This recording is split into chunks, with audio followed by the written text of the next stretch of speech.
Hello and welcome to The Witch Source. I am Whitney, and here with me I have Priestess Sirona Rose. Hello and welcome. Hello. Hello. Thank you. Thank you for joining today. We're having a little bit of difficulty, so we might end up just getting the recording later on Facebook, but we should be a go on YouTube right now, and of course on the podcast. People can download and listen to that. So tell us a little bit about, well, let's just start off with, where are you at now? You're Arch Priestess, and tell us a little bit about that. Well, I was in the process of hiving out of my coven. I was trained in the European Celtic tradition of the craft of Wiki. Uh, People in the States call it Wicca, but it's the craft. And we lost our high priestess, so it all fell in my lap. So I've taken that over. Okay. And we are working at doing a lot of things in her honor. Her name was Rain Dove, High Priestess Rain Dove, and she did a lot for the pagan community, especially um, in Texas. She did a lot for the animal community and really helped out. She started a festival for the animals and did that and really brought a lot of awareness and teaching children as well how to take care of animals because people are not taught. I mean, children are not taught how to properly care for animals. So she was really enthusiastic about teaching other children to do that. But she loved the craft. Her heart and soul was the craft. And so here we are. So, how did you get started on your magical path? What was your introduction to magic, let's say? Well, I guess I can just about like everybody. I've always known I was different. That's kind of like the thing to say, but it sounds so cliche, but it's the truth because we all know we're different from a young age. I received my first tarot deck when I was 17. Oh, wow. And at the time, it was my boyfriend. He bought it for me for my birthday, and it was the rider deck, and it was awesome. But even before that, as a little kid, we're outside, we're mixing our potions and making this and making that. I lived in the woods. The woods was my home, and when I was 8, I even told my mother I was a witch, which wasn't good when you're raised in a Southern Baptist family home. So, but anyway, um, my grandmother was gifted, and we're Scott Irish, and I am Native American as well. So we have a lot of mixture stuff that I saw growing up as a child. Now, of course, I had the regular books we find as teenagers, black magic and all this stuff, and Right.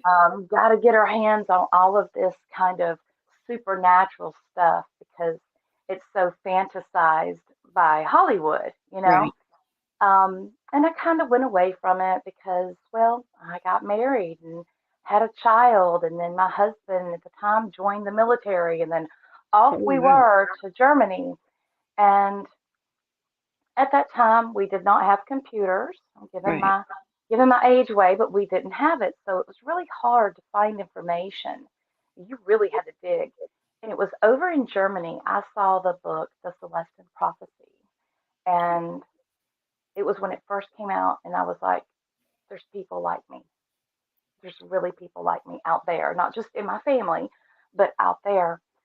So it went from there. Eventually, I found myself in Seattle, Washington, where I opened up to everything. And then by the early 2000s, I found myself in Savannah, Georgia, where I began going to the witch meetups, the pagan meetups, the tarot meetups, and all that stuff. And meeting people in the community, and got to help out when the first pagan Savannah Pagan Pride Day happened, and that was in 2002, 2003 time frame.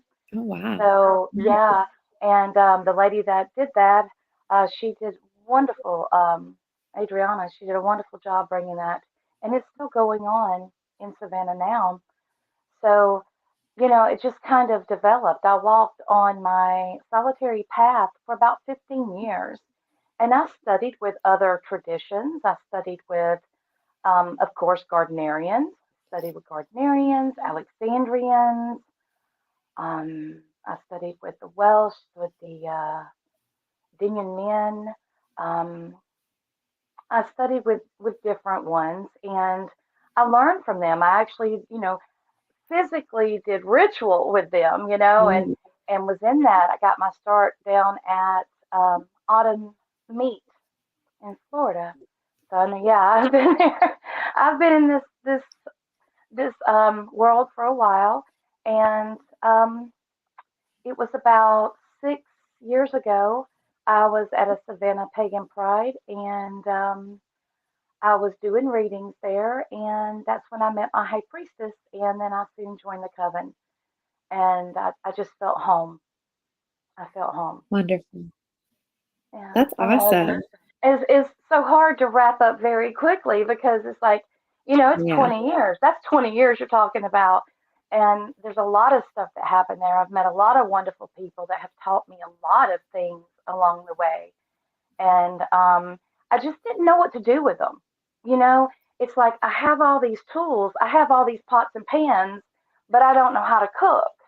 And that's right. kind of how I felt. I was missing the foundation. And when I started in the traditional training, that's when I gained my foundation, and it really changed my life. It really helped me learn to focus and to work in that, to really work that energy and understand that it's not supernatural, it's natural. So Right, exactly, exactly. It's very much based in nature and the cycles and the yes, changings and the yes.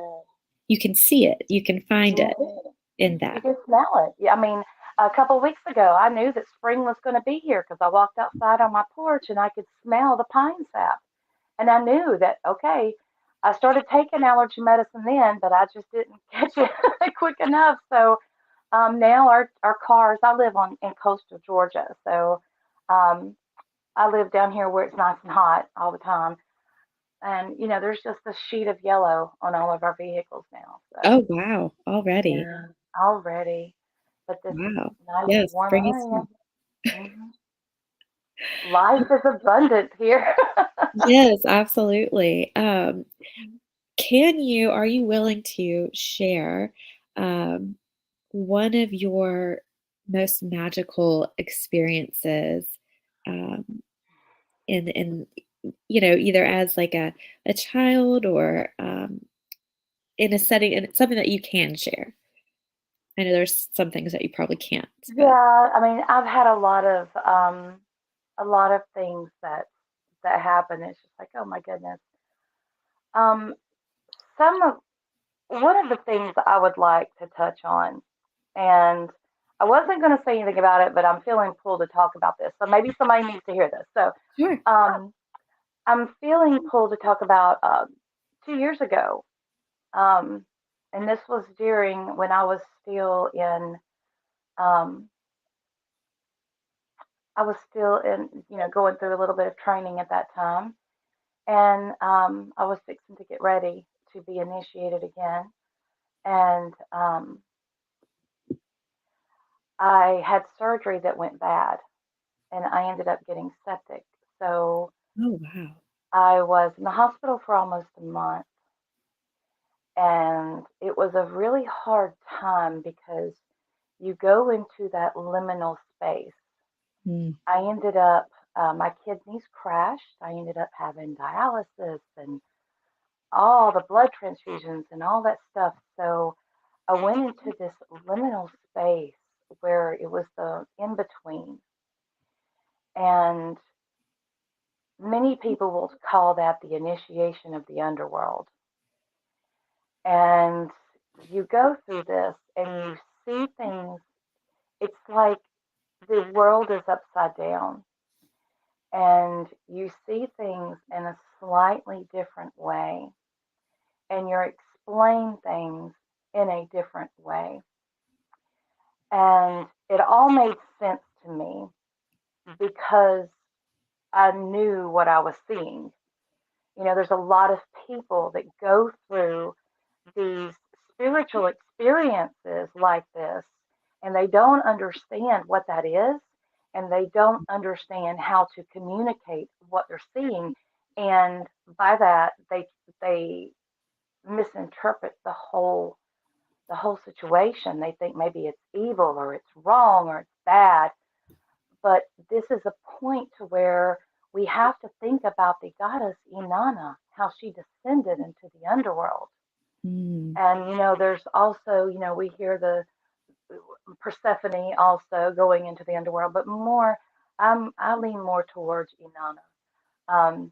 Inanna descended into that underworld, and she was stripped away from everything that she thought defined her as this priestess, this, you know, goddess, you know, um, the daughter of the moon god, you know. So she was stripped away from all of that, and she was hung, you know, for 3 days, and realizing that short sweetness in between life and death, and how bittersweet that can be. And then she was resurrected, and that's the simple part of it. But you know, and through that she went through the 7 chakras and doing that clearing. So there's so much deep meaning in that, and for doing that, those people that are out there, because I hear people talk and I see people post, and I'm like, I don't just jump in there and take over. You don't do that. But you know, people need to understand when they go through these spiritual things, it's okay to seek out people that are seasoned in the field, and not to fear teachers. There's a big fear on teachers, and I get it because I was there. And you know, there's rights you have, there's questions you can ask, but to go to someone that's seasoned and kind of help figure it out. I'm not saying to, you know, go dedicate yourself to a coven. I'm not saying that. I'm just saying get some guidance so you know where you are. So it will not take you into that dark place of depression and whatnot. To have that explained. It goes into it goes into our psychology and stuff that, you know, Carl Jung spoke highly about. Right. And Yeah. but that is one. And what was your biggest takeaway from that experience? well, some of that I can't talk about, but from that experience, I've learned how precious life is, how fleeting it is, Right. and how much BS there is in this world. You know, it's like how to make something, you know, have something so simple and try to make it so absolutely complicated at the Right. same time. But you know, there's a lot of that it's like people would, you know, you wouldn't understand on the outside. But the big takeaway is one of just realizing that there's more here than this illusions that may be presented before our eyes. There's depth. There is depth, and sometimes you have to go diving a little bit. Um, but it's worth exploring. Awesome. Thank you for sharing that. Is there another magical experience or moment that you can share that made you sure of your direction and moving forward with the craft? Well, I've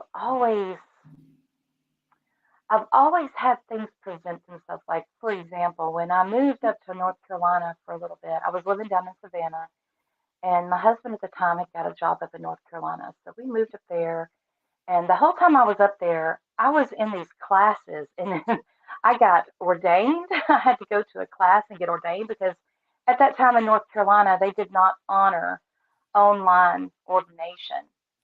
And I had also received my Reiki Master. So in order to perform Reiki in the state of North Carolina at that time, you had to be ordained. So you see how that went hand in hand. So Right. I did that. I did shamanic work. I did shamanic healing work. studied with a wonderful shaman out of Greensboro. I can't even think of her name right now. I was trying to look her up just to see where she's at, find that old email and look it up. That's been years ago. And then I did the wise women tradition. So it's always been places that I go to. It's like these things fall in my lap. And this is okay, okay. So as soon as I got all of that done up there, I got all those classes done under my belt. So I'm making my own shampoo. I'm making my own soap. I'm making my mayonnaise. And, the kids would make butter and, stuff like that. Then we ended up breaking up and I ended up moving back to Savannah where I took another course and I went a different way and found me here. So, and that got me more into that. So I feel like I've always been that way. You're pulled to it. And when you're called, my path isn't for everybody. And I get that. I get it.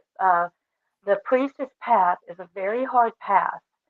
And sometimes you want to throw a temper tantrum and run away screaming. And other times your breath is wiped away from you because you're watching your students and just kind of light up because of the knowledge that it's like they get it. It's like I can't give you anything that's just going to answer every question for you, but I can give you the tools to get there. And Right. when you get yourself there, and when you do, it's absolutely beautiful to watch that process, to watch someone grow, and you just see them lighten up. You see them glow within, and that to me, that is it. Because I know how I feel on this path, and it's hard to explain um, how beautiful it is to me, Right. and to be able to give, not give it to, but let another learn of that, to have them birth that from themselves. That's beautiful. Yes. Thank you for sharing that. Um, so, can you tell us what are you doing in the community today, in the here and now? I know you said you took over the priestess position. Uh-huh. Are there other activities and things that you are involved with where maybe people can get more of you and what you're teaching and your guidance? I do have a YouTube channel. It's Dragon Rose Creation 1013. There I put after my astrology shows that I do air, I post stuff on there. I post little tidbits, and I try to do really good. It's kind of hard to spread myself out so much, because there's just one of me. Um, I have that.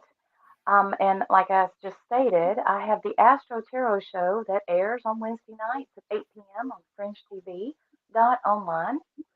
Um, and I do that. I offer up that is an sometimes they're an hour and a half. And because I can sit and talk to you about astrology for an hour. So, for those people that want to hang in there, but then I do, and I do post the reading separately. Some people just want to see the tarot reading. And I try to educate people by putting these planetary aspects and with the tarot and showing how it connects. I am a writer for the Witches Brew magazine. I do the kitchen corner there, Oh, wonderful. kitchen witchery, the herbals and stuff like that. Right now, I do go to festivals. I am a part of the International Pagan Music Association. So No. I attend festivals all around as much as I can. I love going to festivals. I hope to be able, I'm still working on getting my strength back, but I want to start being more active in the festivals around me, especially here. Um, Jacksonville, Florida is not too far from me. So I'd like to get, started down there. I haven't really been, but I've just been in this area for just now 2 years. So Wow. getting settled in and all that kind of good stuff can be time consuming as well as doing everything else that I'm doing. So, um, and just try to I help people. If I meet people in my community, I'm like, look, if you have any questions, anything like that, if you want to be, anything they might want to ask, there I am. Here's my email. Send me an email. I'll answer you to the best of my abilities. If I don't know, we will sure find out. So, um, but that's what I'm doing right now. Gosh, I'm a part of the Savannah Mystics Mall community. That is a community that me and some friends of mine, they did most of the work. Um, I'm kind of like way back here now, but it's like a platform community for people that are spiritual in the spiritual world that are tired of like Facebook platforms and all that kind of stuff. Right. Um, Stuff like that. Just That's trying to that's awesome. Is that something that is just local, or is that something that like anybody can access? Anybody can do. It's a platform. It's like Facebook. If you remember Facebook in like the beginning, how kind of generic it was, Right. it's a platform like that, and it has mystical sailors. They sell their wares on there, so different things like that. But it's mysticsmall.com, and Okay. nice little community, and it's free. So Oh, that's wonderful. we're Okay. trying So, to we're trying to spread that around. There's a lot of people that just have they just don't want social media anymore. And I right. get it, but so we have that. There's not an app for it, so you have to go on through the browser. So, Okay. but And is it yeah, Mystic Mall or Mystics Mystic plural? plural. Hmm. Mysticsmall.com? Correct. All right, Hmm. awesome. I will definitely make sure to add that Yeah, in and share that. yeah. I We're think that's we're trying our amazing. best to get that built up and have that outlet for everybody. Um, you know, uh, my friend Tammy, she and I, we've done the Savannah Mystic Fair. That's something that we used to do, and when I moved away, it's like we can't do it. We were going to do one, and then COVID hit, so that was it. But then I moved, so no more Savannah Mystic Fair. So we're trying to do the fair down this way, and we're looking for a place down here, and that's just a big old psychic fair. So So where are you located at now? I'm in St. Mary's, Georgia. Oh, okay. Okay. Mhm. How far is that from Savannah, where you used to have It's everything? 2 hours. Oh, okay. Okay. Mhm. Cool. So I'm always happy to find new places where there are other pagans in a community so that other people can reach out that are maybe close to you, and especially finding events and stuff. And you did say that you were a part of the International Pagan Music Association. Mhm. Yes, ma'am. Um, do they have a place where people can come together and list somewhere on the website like events and festivals, or do you know of a place where all of those are I listed? don't. I don't think they do for that one. I do know that there was a Facebook page that was. It was talking about festivals. I mean, used to you could find all of them on Witchbox. I really miss Witchbox. I really miss that.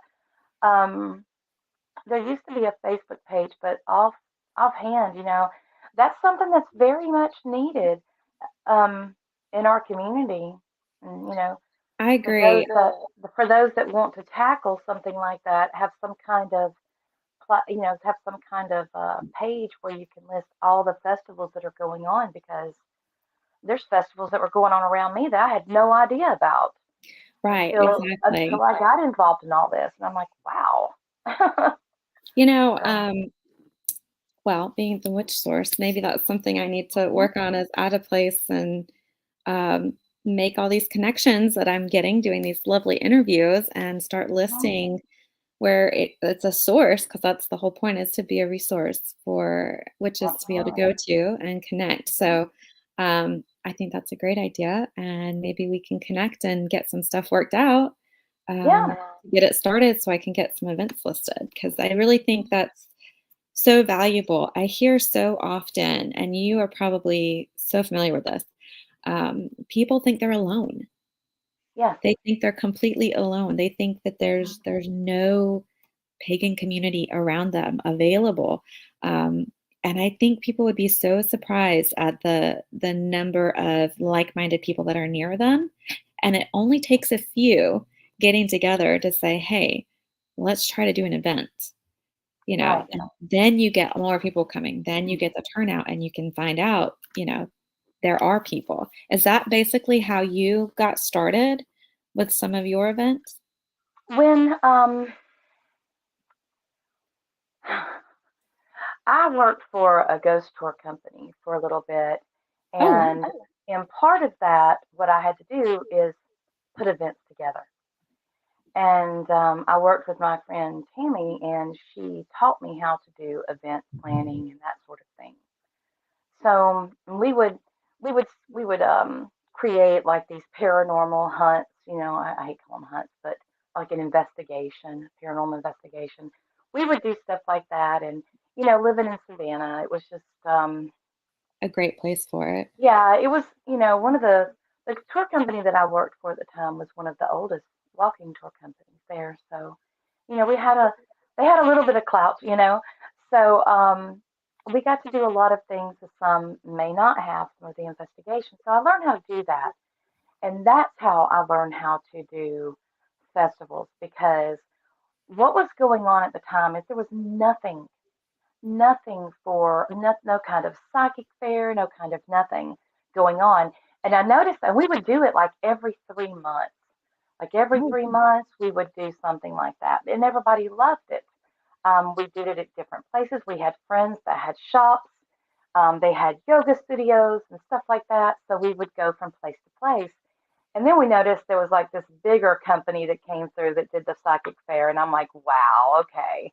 It was like this big entity that goes something about the mystic fairs or psychic fair, something that kind of like a bigger thing. So we're like, okay, whatever. We're still not stopping right, because, you know, um, we at that time we had made connections, we had made good friends, and we're there for the community. right. And if the community wanted us there, then we were going to be there. And so we kept on until we couldn't do it anymore. And it's so bad because it's like now I'm just like itching. It's like, okay, I got to put a festival together. It's been a while. I need to put an event together. We've got to do an event. And it's like, when? Right, right. I don't know. But there's so, the time, the isolation that we all went through really did a number on some people. Yeah, And I do feel that it is good to have these festivals just like going on something all the time because, our schedules are hectic. Some days, some weekends we're free, some weekends we're not. And sometimes, as it turns out, those weekends we are free, nothing's going on, but those weekends we can't break away. There's this big festival. So the more we have, the more able we'll connect and to become a community and that sort of thing. And as far as here in St. Mary's, I mean, I know there's a community in Jacksonville, but even Jacksonville itself is, depending on where you're going, that can be an hour drive. right. Um, Jacksonville's a big city, and there's people out here. I've met them. I was in Walmart and met someone. It's like, you just thought, I like your necklace. Right. That kind of thing. It's like code word, like, hey, I'm one of you. But there's people here, and I know that, but it's just like, you don't want to be a creep, like, hey, come over to my house.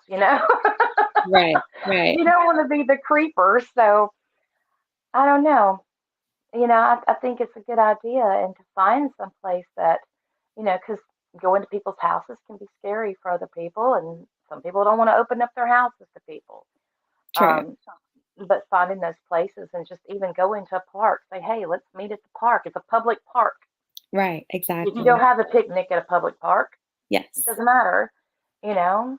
Um, go for a walk on the trails. We have the state park here, Crooked River. Go for a walk there. Do that. Even they have facilities that for festivals you can use.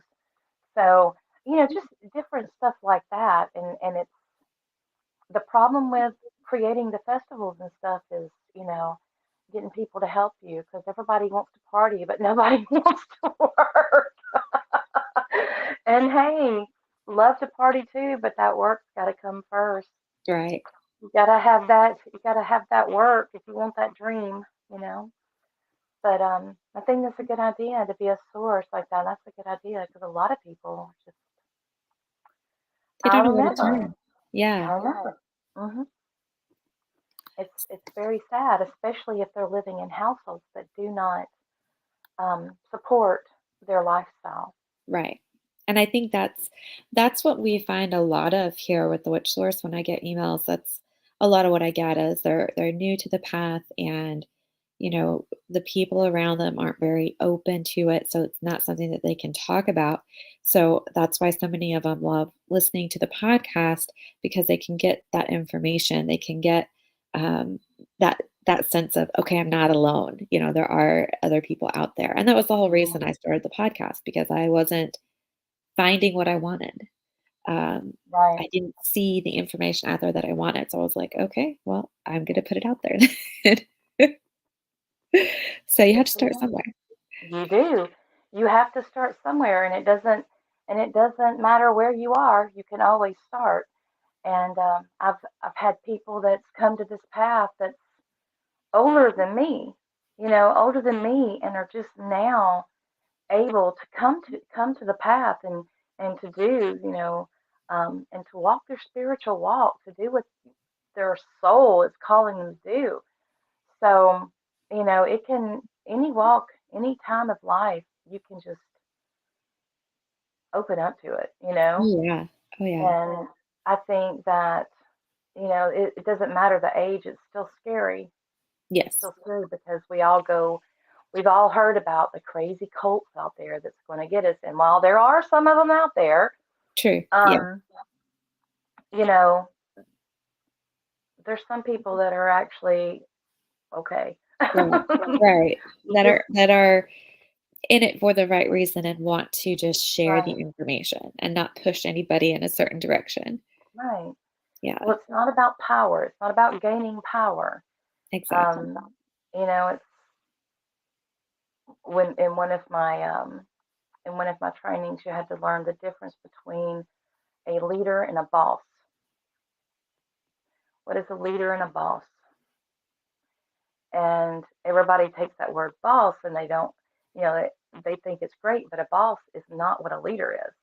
A Right. boss is someone who barks orders. A leader is someone who gets in there and gets in the trenches and grabs people by the hands and pulls them out and say, this is the way to go. Or, here you go, this is out. Now you go where you need to go, kind of thing. But they help Exactly. you out of that rut. And that was one of those things you had to learn. I Difference in love that. words. Hmm. I love that. Because I think that's the part that's missing sometimes. Yeah. That difference between it's not all about the power it's not about who's at the top and who gets to direct, Mhm. and there's so much more to it. So on that note, can you share for us what it's like being in a coven from a member standpoint and from a priestess standpoint? A bigger headache. Well, I guess I was kind of different with mine because when I started when I started studying and started learning other tradition, I had to start at the bottom, but I had already had a good amount of knowledge behind me, so it was kind of easy in some things. But learning the history and the myths and those things like that were very challenging because I didn't know them. And as you know, Celtic language, we have all these, well, not language, but the Gaelic language. Yeah. Um, and there's several of them. I mean, there's a difference between Irish and Scottish, and how many different Scottish versions of Gaelic can we go back to? Um, you know, it's the pronunciation of the words were really hard, and that's a big hindrance for people. Right. They Um, read it, but they don't know how it's pronounced. yes, and that's when you have to go. I mean, there's just Google it. I mean, Yeah. that's what I do, and then you can find out. But as far as being a member, you just kind of like, well, I would just show up and do what I need to do, And now I'm like, I have to show up and I have to do what needs to be done, not what I'm told needs to be done. It's more, you have to intuitively do things. We just had a coven gathering this weekend. So it was, planning everything out and putting everybody together and just putting everybody together that lives, because we are long distance. So just getting everybody together at the same time, and we were still missing some, Oh, wow. because things came up, um, emergencies happen. You can't stop emergencies, and that's cool, that's okay. But we had a wonderful time. We had a wonderful gathering, and I think it's just the culmination feeling that you feel, um, to be that. I don't quite. I don't like to be that one that sits up on the throne all the time. I'll get down and talk to you. I'm not going to do that. I'm going to get down and talk to people. I do take my time. I have to, but it's a lot of responsibility. It's a lot of responsibility. It's a lot of organizing, and I understand now. While I was really, um, Rhonda really emphasized focus and patience with me. Yeah, I get it now. You get some of these things later on. You're like, oh yeah, that's it. And it's a humbleness. It does make you feel humble. Yeah, I could definitely see that. What has been some of the pros and cons of being in a group setting or in a coven versus being solitary? Oh wow. Well, number one, solitary, I really did feel alone. I really did feel alone. And I did a lot of work on my own and things like that. But as far as being a coven, this is where I got my foundation. This is where I found structure. And as freedom loving as I am and rebellious as I can be, there does need to be a bit of structure in our lives because of how it's wired here. We have to have that little bit of structure to help us go, and that has helped me out a great deal, um, because I can be a wildfire and just go. Yeah. Is part of it the accountability, you think? You know, um, y- I don't mind being accountable for what I do. If I do it, it's just I did it. I will pay for it. It's not that and there's some things that, I've done in the past, and I'm like,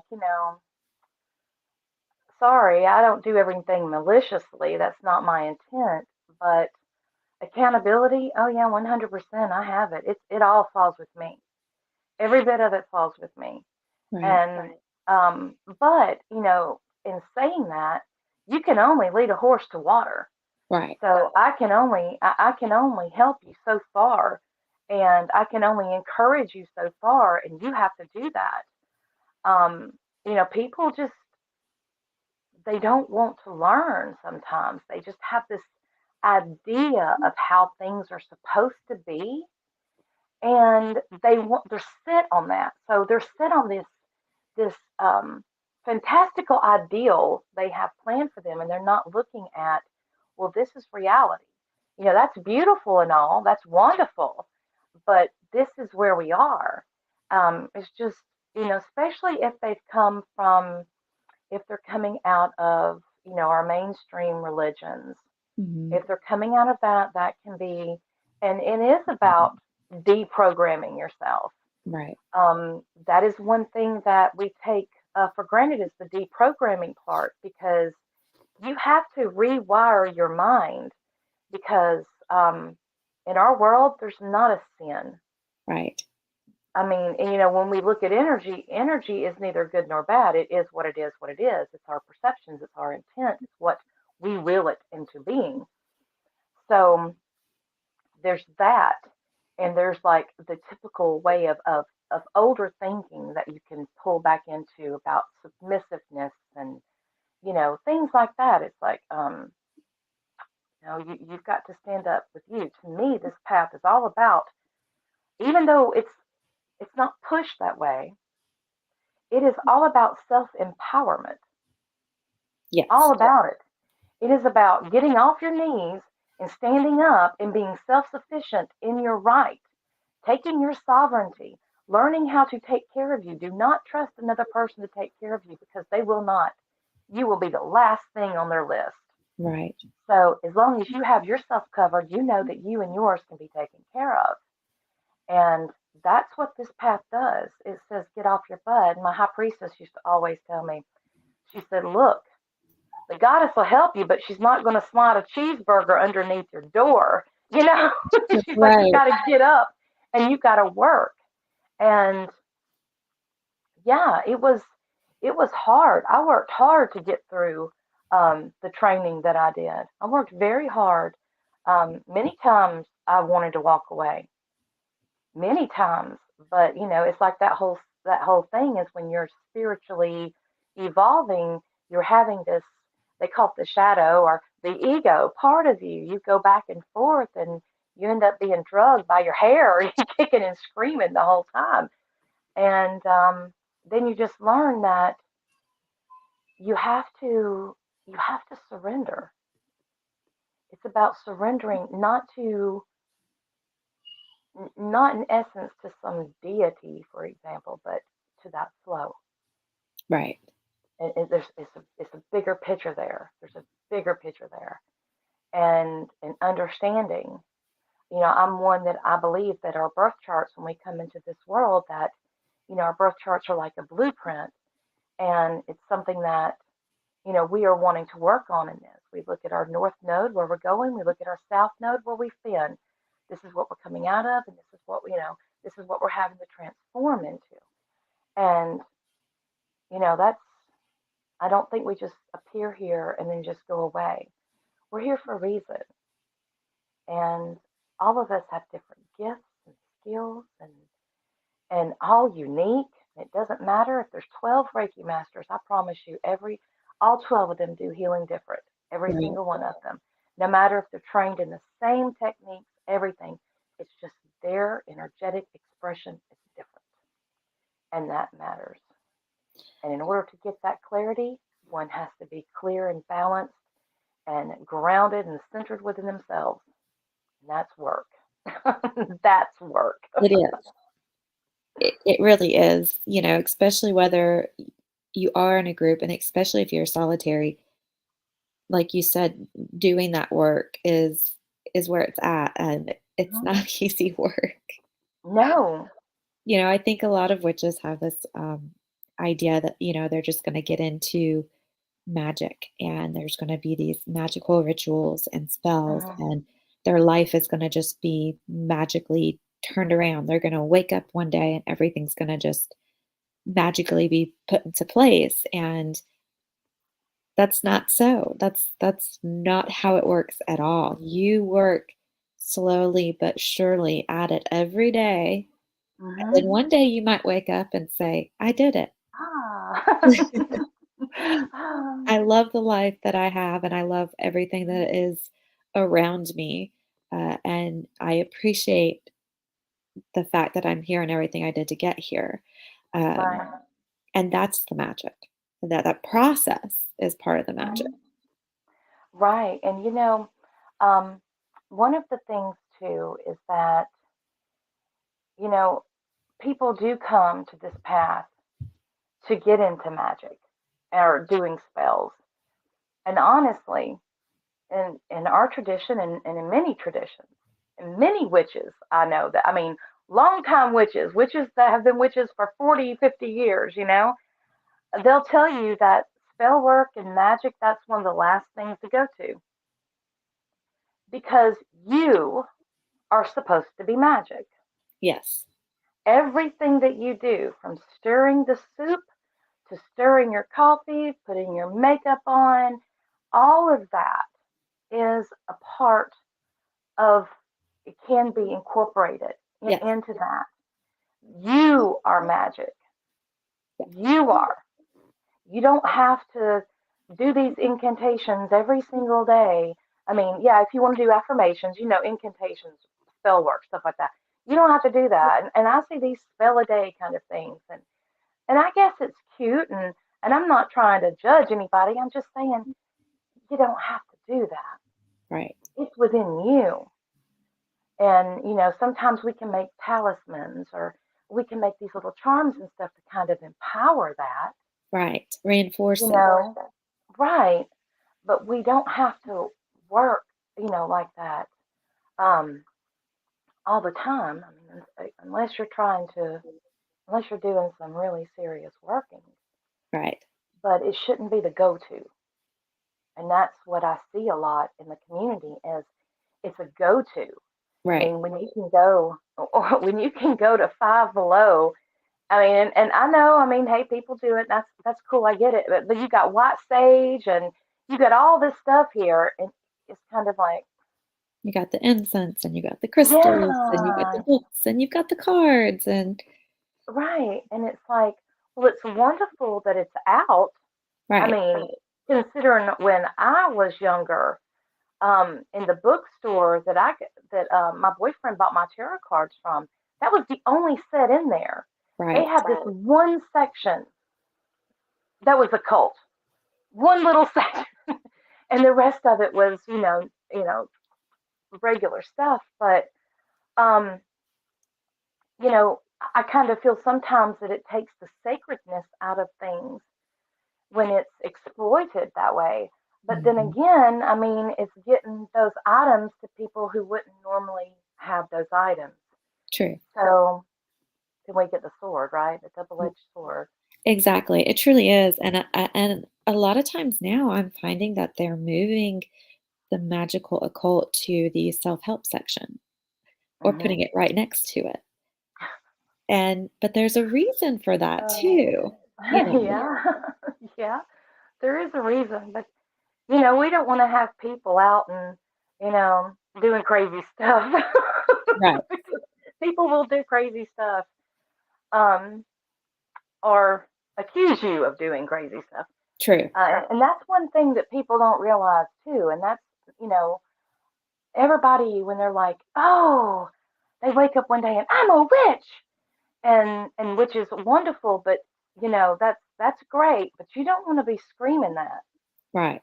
Where I live at, even here, it's still. I mean, I went into one of the clothing stores here, and I was carrying one of these bags that just I got it from TJ Maxx. It just said psychic, and it had a big crystal on it. It's just a bag to carry stuff in. Right. Nothing, just a cute little, gimmicky bag. And I heard them say, "I can't believe she walked up in here with that. I can't believe she's just in here." I heard this, and this is this day and age. Is everyone like that? No. But there's Right. certain areas of our country that are still within the Bible Belt. Yes. Yeah. And, in my days, I mean, I've been at this. I went to look at an old cemetery out in the middle of nowhere. It was just one of those old family ones. And people called the police on us while we were out there because they said that we were doing a black mass in the middle of the day at this graveyard. And Oh my goodness. it's like no, but I mean, it's yeah, in the middle of the day, you know, um, Wow. and The it's just, misperceptions are real.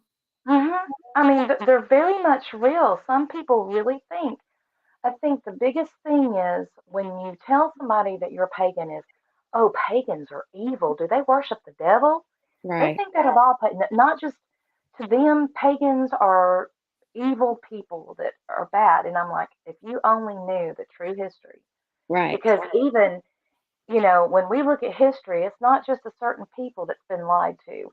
Everybody has. And the Yeah. way that these mainstream religions got started um, wasn't pretty. And Right. I know we all have dirty hands. We Yeah. all have bloody hands when it comes to that. But the onslaught, its beginning was not done in purity. It was Right. not done so. But yeah, you just, and that's stuff you have to learn. That is stuff you have to dive deep in because, when you look at the Celtic part, there's certain areas that are highlighted. Like you can have the Scottish stuff highlighted, the um, Irish, and then because, and then you go on down deeper. That whole section was what, from Spain all the way to Austria. That whole land there. It's a lot larger than what people realize. It's large, and the thing of it is, those people were robbed of their culture as well. A Mm-hmm. lot of them were oral; they wasn't written. So if everybody's killed, they're Nobody's left to forgotten. pass it on. Yeah. They're forgotten, and that's a big thing. And I think that goes into why there's such an uprising of people turning back to the old ways, going Yes. there because they're connecting and they're understanding that, I mean, I know like for my people were forced here. Um, they were a part of, um, well, I have Native American, but they were run Mm-hmm. off of the land of Scotland, the MacFarlanes. They were run off that with the McGregors and um, all of those. They were run off their land. The Jacobites, and that's Yeah, when they lost their land. I think one of the best ways for people to really get started in the craft is to do the history, do your personal history, find out what your roots are, find out where your blood Hmm. lies, where your blood is going to sing, Exactly. do the history and do the history of that tradition and really research and study. That's what you started with, was you said you Yes. started with the different traditions and learning the histories and trying to Yes. figure out and learn the mysteries and the myths. They go hand in hand. All of that They goes go hand in hand in hand. hand. Oh yes. Yeah, and that is the true depth of the craft, not the spells. Just like No. you're saying, and there is so much confusion, I think, around that. Um, so I'd I highly mean, encourage people to do the research. yeah, exactly. Because people just, you know, and some of our books are like, well, I want to start. Well, one of our recommended reading books is The Dark Side of Christian History. Hmm. And I've heard, well, I don't want to learn about Christian history. I want to learn about the craft. Well, in order to understand where you are today, you have to understand how you got there. And Right. then we have to understand how we can resolve this and Hmm. how we can make it better, so to speak. How we can use that information to create something. That's what we're supposed to do. We're supposed to create better, not worse, but better. And And heal. heal. If we don't know what went on, how can we heal from that? There's a lot of us that have these ways of thinking, and when you understand this, you begin to see this in other people. Like they have a beat down attitude, or they'll have like this like a slave mentality of I have to keep my nose to the grinder, I have to keep going. And you Mm, have these people that are just workaholics, that's all they're working for because that's all they have self-identified with right. is a Hmm. job where you could be replaced tomorrow. Right. They wouldn't even miss a beat. I've seen it. People have passed away. That evening there was an ad put up for their position. It's like, mm-mm, Right. there's something deeper here. And yeah, if we learn those myths and what they meant, and and some of them, you know, some of these people they said were real people that really existed in time, and that's it's cool to read. But I do have to caution that a lot of people get confused by some of the writing because it was written by Christian monks and they didn't understand. And Right. that's when you have to start looking into some symbology and what things meant then. When you had the Romans describing, what is the island they took? It was the last stronghold of the Druids, and the women were running on the beach with. They said they had braids in their hair, and I think it was like it was their hair braided and on fire, but it wasn't. It was actually, excuse me, It was braids of grass they were burning because they were doing protection and stuff like that while the Druids were doing their work. But when you hear that told, in the other, it's like they sent their women out, and that's because that was their view. You Right. know, they were they had that patriarch mindset, and you know, I'm sorry, my throat. But that when they saw it, it was like they sent their women out here to fight us with swords to die. I mean, they're just slaughtering. Why would they send their women out to us? Why would they hide behind their women? So to them, the Druids were cowards. Now, we can't say what happened, what didn't happen back then. All we can do is go back by these things that are being found out. And luckily, people aren't stopping at the orthodox academic learning, and they're going beyond that and getting out there and doing research themselves and meeting the people, meeting those people that are living in that land and learning from them, learning their stories from their mouth. That that will tell you a lot Right. because you probably know as well. They're story keepers that they pick. They just don't pick them out of a hat and say, "Oh, Ron is good. Ron, you around? No, okay. Well, let's pick Susie. She's good." They have to have many times, a certain bloodline. They have to be able to retain. It's not just something they wake up to do. This is stories that they're taught over and over, which is, it's like they are the book. Right. They are the living So, book. and of course, they're not perfect because, we're human, but you can find out a lot of truths from them when they talk about history, and you can see um, how well traveled our world was and how connected the people was before the all of this came about with the whole invasions and all of that Right. come about. So you can really see that. But my only thing is that my biggest thing with the pagan community is that there's too many chiefs and not enough Indians. Meaning too many people want to sit in their chair and bark orders and tell you you're wrong. And I know that they've paved the way. I know they've done the work. But, at some point, you've got to realize you don't know everything. Right. There's always And room to learn more. there's always room to learn more. And sometimes those elders in the community can seem like they're just closed off and they've learned all they can learn. But, when you get to that point, then you're not living. Right. So Right. that's one thing. But, for those that are seeking and those that are out there, I mean, there's people out there. You just have to look. I mean, you seriously have to look. But, um, but yeah, here we are. Yeah, I've been working a lot. I know people have kind of wondered where I've been because I've been a little quiet here recently. And a lot of what I've been doing is trying to make the website that source and putting more of the myths up there and the mysteries and the why we do what we do, or give that information, give that resource. Um, can you? I know you recommended one book. Are there some favorite books that you can recommend to people on the path on the call?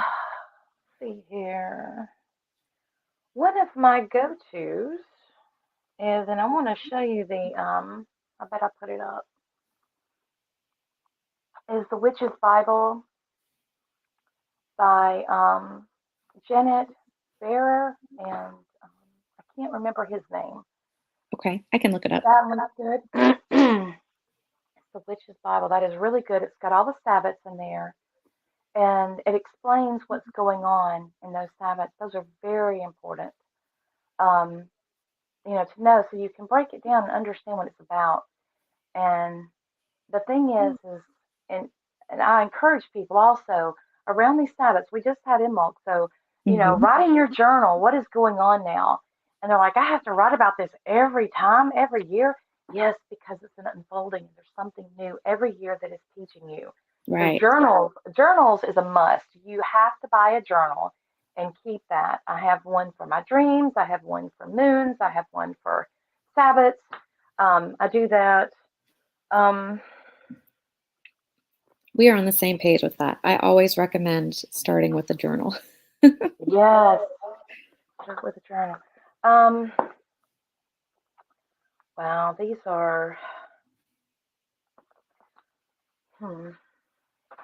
I wouldn't recommend those for beginners. Anything Yes. by, you have Lit Off the Cauldron, Patricia Crowther. She's a great author. I love Patricia Crowther. She's awesome. Then you have Doreen Virtue. She's Virtue Valiente is good.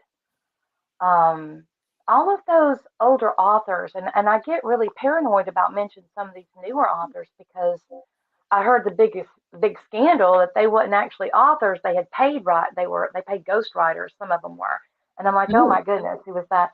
So I get really nervous, but I like to stick to the tried and true kind of stuff. One book in particular here that, where did she go? Lori Cabot also. Oh, that's not it. Lori Cabot also. She has a really good book called Power of the Witch. I really enjoyed that for a read. That's a different perspective too. I know a lot of people like the Lori Cabot and the Cabot tradition. But if you start out with like Patricia Crowthy, and then you have Valiente, you have the Virtues, those kind.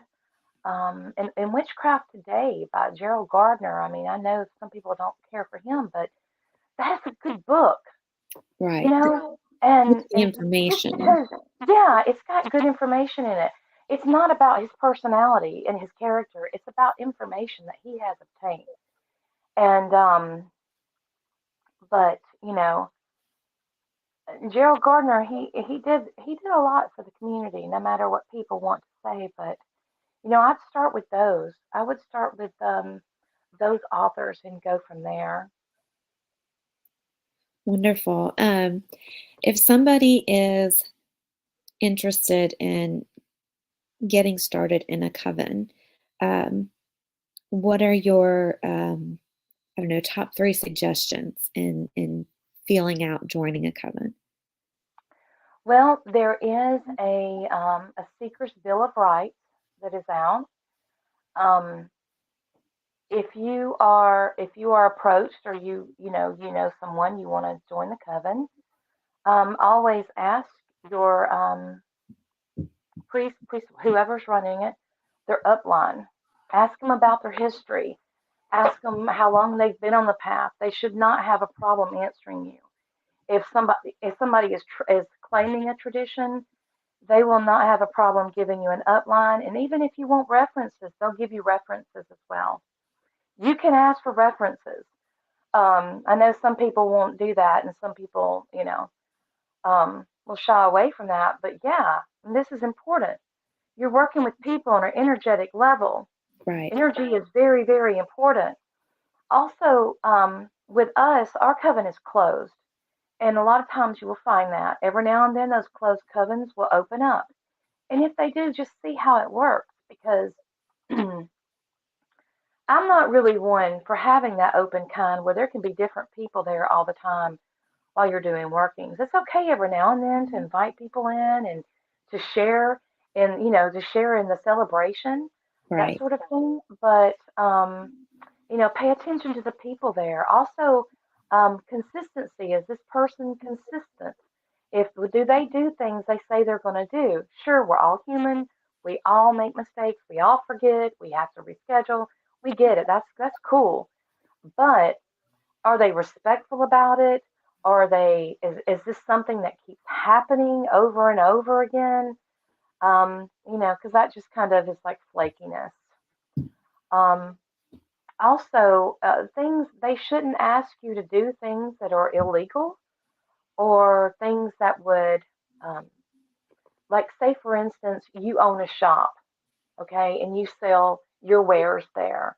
they shouldn't expect you to give that to them or to other members as well. That's your job, that's your livelihood. They should pay that. And matter of fact, that they should want to pay for it. They should want to support you and to Exactly. support that. Yes. Now, different traditions, um, they have different rights and things like that, and that will be discussed with everyone. Um, this is something you do on your free will, and I know that's a lot of things. You're like, well, if the question was, well, if I'm in, can I leave? And I'm like, what do you mean? I mean, what do you mean? Can I leave? Do I have to be here? Does this mean I'm this for life? No, it doesn't. It doesn't. You should be able to leave a coven anytime.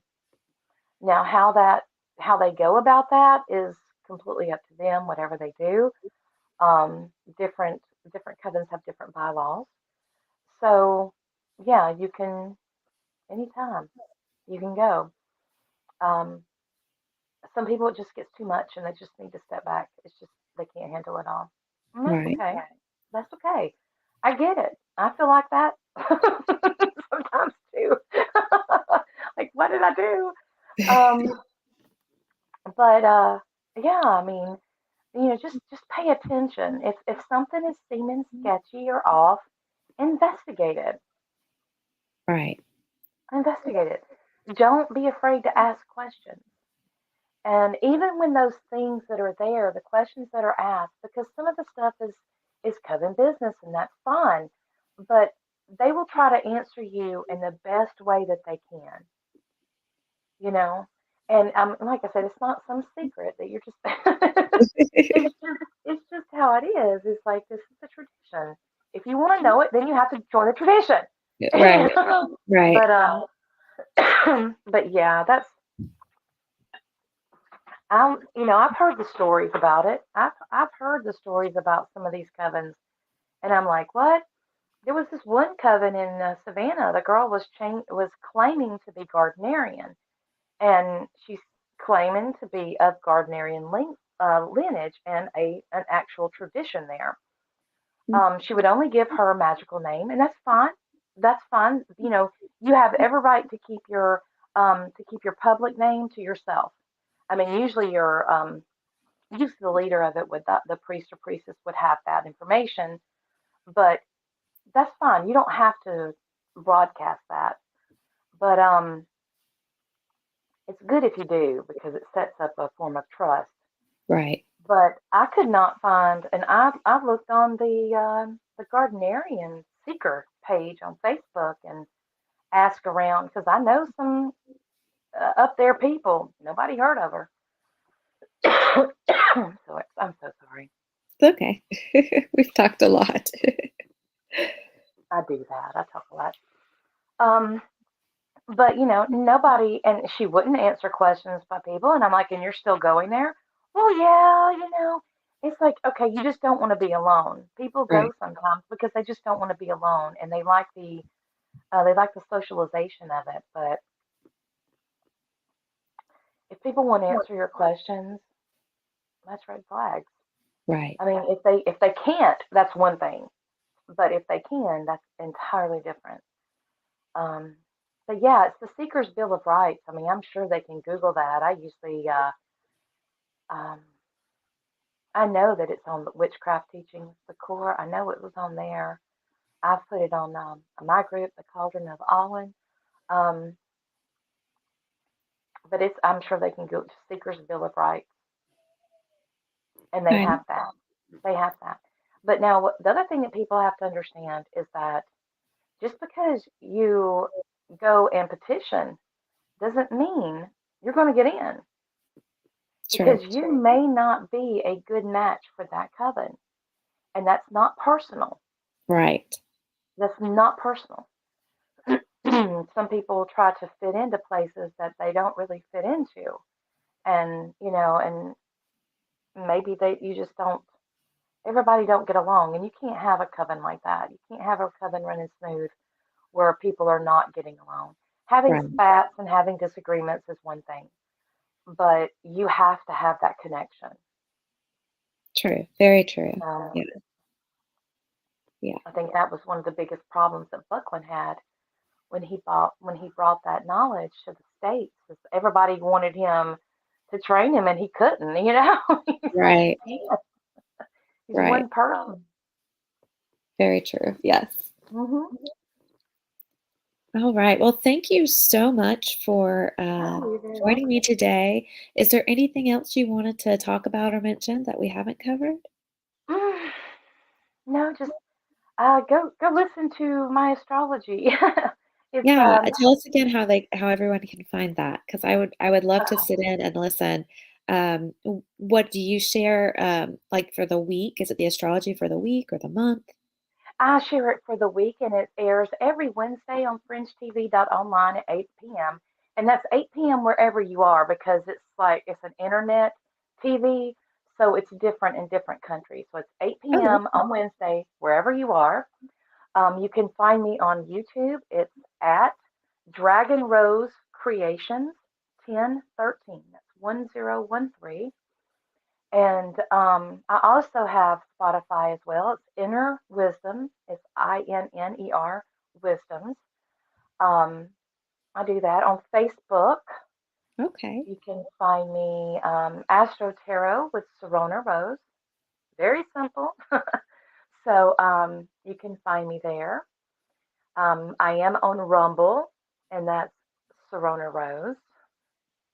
Of course, I'm on TikTok, and I think I'm Sirona Rose on TikTok too. I try to get on there, and it's just like I said, I'm busy. Right. I'm busy. It's easier to throw up a little post sometimes than it is to do a video. Right. Um, but yeah, if they follow me on let's see, if they follow me on Facebook, I usually put everything on my Astro Tarot with Sirona Rose. Okay. When I release the astrology reading for the week, I put everything on that Facebook page, Okay. every bit of it. And if somebody is not on that and just wants to get my stuff, if they want to, listen to my readings and things like that when they come out and they're not on social media, I would suggest them just follow me on YouTube.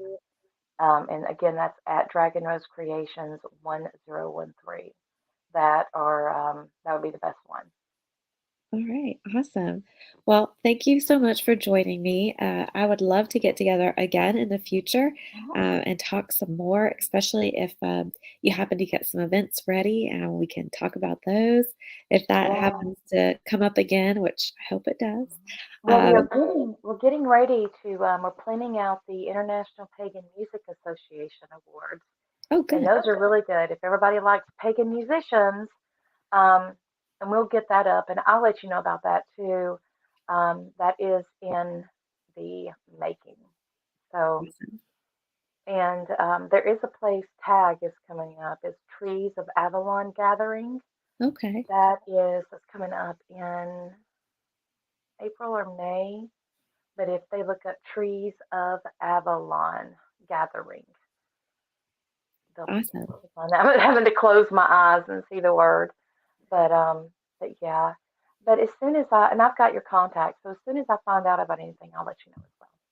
Yeah, awesome. Yeah, and my email, if anybody wants to get in touch or has more questions for Sirona or the Witch Source, my email, of course, is thewitchsource@gmail.com.